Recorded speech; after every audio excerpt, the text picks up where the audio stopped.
Alô, tudo bom com vocês? Professor Danilo. Hoje eu vou fazer um videozinho, mais um vídeo, né? Hoje em especial para Letícia Meirelles, primeiro período. Não me lembro dela, porque como nós não tivemos, acho que tivemos uma aula só, né? Então não me lembro do semblante do pessoal, tá? Vídeo para Letícia, mas também para qualquer um, né? Que o pessoal que for assistir serve para todos, tá? Qual é o vídeo? Slide 14. O bendito slide 14, né? Tô tomando café aqui, mas sem problema. Tomei o de vocês aí também. Moçada, os padrões comportamentais se manifestam em diferentes áreas da nossa vida. Casamento, namoro, na criação e educação dos filhos, no trabalho. O que é um padrão comportamental? Vamos lá. O que é um padrão comportamental, Letícia? Pega um caderno, tá? uma caneta para você anotar isso certinho. O que é um padrão comportamental? Você já deve ter visto, por exemplo, uma pessoa bastante preconceituosa. Você já viu uma pessoa assim bem preconceituosa? Você já viu assim uma pessoa bem violenta, de difícil acesso? Uma pessoa que, por onde ela passa, olha, isso é bem importante, viu, pessoal? Por onde ela passa, ela deixa um rastro de problema. Isso é um padrão comportamental. Isso chama-se padrão comportamental, sabia disso? É um padrão comportamental. Um padrão comportamental violento, né? E aonde que os nossos comportamentos se expressam? Não sei se você é casada ou não, enfim, mas com certeza tá aí no mundo das relações, tem amigos e tal. Onde que padrões eles se expressam? Né? Na nossa vida como um todo, né? No casamento, né? A gente assiste lá a TV, não tem lá na TV, lá o marido matou a mulher. Lá no nosso consultório, né? A gente recebe lá meninas, né? Moças, o marido bateu, batia, o pai batia, né? O chamado é abuso psicológico, né? Existem dois grandes abusos, né? O sexual e o psicológico. Um dia a gente pode estudar bem isso. Então o pai praticava abuso psicológico, agredia, né? Porque esse pai foi educado de uma forma violenta, foi educado de uma forma desequilibrada. Então é a violência, o preconceito, né? O não aceitar o outro, né? Essa pessoa que vai, por onde ela passa, ela vai deixando esse rastro de mal-estar e de violência. Isso é um padrão comportamental, né? E ele se expressa namoro, né? Namoro, quantos problemas no namoro, né? A moça que é agredida, o rapaz que é perseguido, né? Enfim, na criação e educação dos filhos, né? Acabei de citar aqui, né? Pai violento, mãe violenta, que foi educada assim, né? O pai foi educado de uma forma violenta, de uma forma agressiva. Ainda ontem eu fiz um vídeo aqui para uma outra moça, Raíssa, né?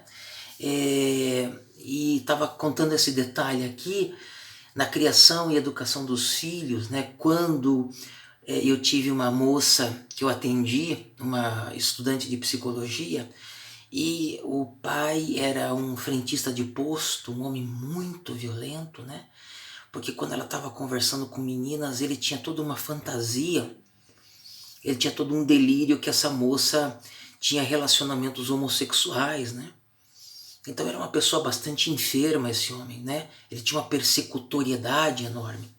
Então, na criação e educação dos filhos, né, quando um pai é muito violento, como vai ser difícil o processo de desenvolvimento desse filho, né, dessa filha, né? Quando esse filho ou essa filha for na busca dos seus relacionamentos amorosos, né? No trabalho, né? E quando o sujeito tem dificuldade em lidar com a hierarquia, você sabe, não sei se você trabalha ou já trabalhou, enfim, toda empresa tem uma hierarquia, né? E aí a gente precisa respeitar a chefia e etc, né? E aquela pessoa que não tem uma, vamos dizer assim, uma suportabilidade com as coisas, então ela não dá conta de ter esse respeito. com o outro, né? Precisa estar atropelando todo mundo, precisa estar sempre ali no conflito. Esse sujeito que é violento, que é de difícil acesso, que por onde ele passa ele vai deixando esse rastro de problemas, isso é um padrão comportamental, ok? Entendeu bem? Então tá. Próxima frasezinha. Em que situações um determinado padrão de comportamento se expressa em nossas vidas? Geralmente ele se dá frente a uma profunda tensão emocional. Vou te explicar isso aqui de uma forma bem prática. O que é uma profunda tensão emocional? Vamos pegar lá o caso do casal que está se separando, né? O casal está se separando e quando o homem ele percebe que a mulher vai embora, ele está sob uma profunda tensão emocional, porque ele vai ser deixado. E nesse momento ele atua de forma violenta, tirando a vida da mulher, tirando a vida dos filhos, tirando a própria vida. Então, e frente a uma profunda tensão emocional, é que um padrão de comportamento, Letícia, se expressa. Vamos pegar o momento que nós estamos vivendo agora. Hoje, que dia que é? Hoje é dia 15, dia 14 de maio, né? Nós estamos sobre a pandemia, certo? Quando você for estudar melhor psicanálise, quando você for realmente estudar psicanálise profundamente, você vai ver uma passagem do Freud lá na prática clínica psicanalítica, quando o Freud diz o seguinte: o nosso verdadeiro real, olha só que coisa interessante, o nosso verdadeiro real, ele se dá frente às crises. Olha que coisa interessante. Então é nas crises que o nosso verdadeiro real se apresenta. Então se você é uma pessoa serena, realmente serena, genuinamente serena, você tem elementos internos para poder lidar com esse momento. Agora, se você faz o semblante de pessoa serena, diz que é uma pessoa serena, mas frente a uma crise você perde o controle de si, então o seu real é um outro, né? Então você conseguiu entender aqui, né? Geralmente ele se dá frente a uma profunda tensão emocional. Um padrão comportamental se dá frente a uma tensão emocional, né? Vamos pegar lá o exemplozinho da minha paciente. Quando o pai dela via ela conversando com meninas, né? Que ele fantasiava que a menina ia ter um relacionamento íntimo e pessoal com a amiguinha, né? Ou seja, esse homem enfermo, né? Enfermo mental, né? Ele, frente a essa tensão emocional, ele atuava, né? Ok? Conseguiu entender até aqui? Próximo passo aqui, tá casos clínicos dos anabolizantes. Você sabe o que é um anabolizante? É um remédio, né? É um remédio que faz a pessoa ficar enorme. Isso aqui foi um paciente que eu atendi há anos atrás e que ele tinha, né, um padrão comportamental muito curioso, né? Mas eu já fiz aqui em vários vídeos, acho que esse é o terceiro ou quarto, né, que eu já fiz aqui, dizendo que o caso clínico a gente não vai trabalhar, porque os casos clínicos eles são complexos demais para a gente estar explicando aqui em vídeo.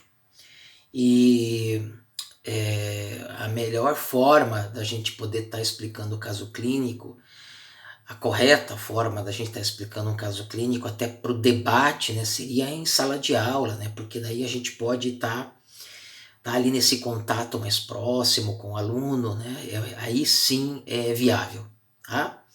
Mas eu acredito que você agora tenha conseguido entender certinho, né? Beleza?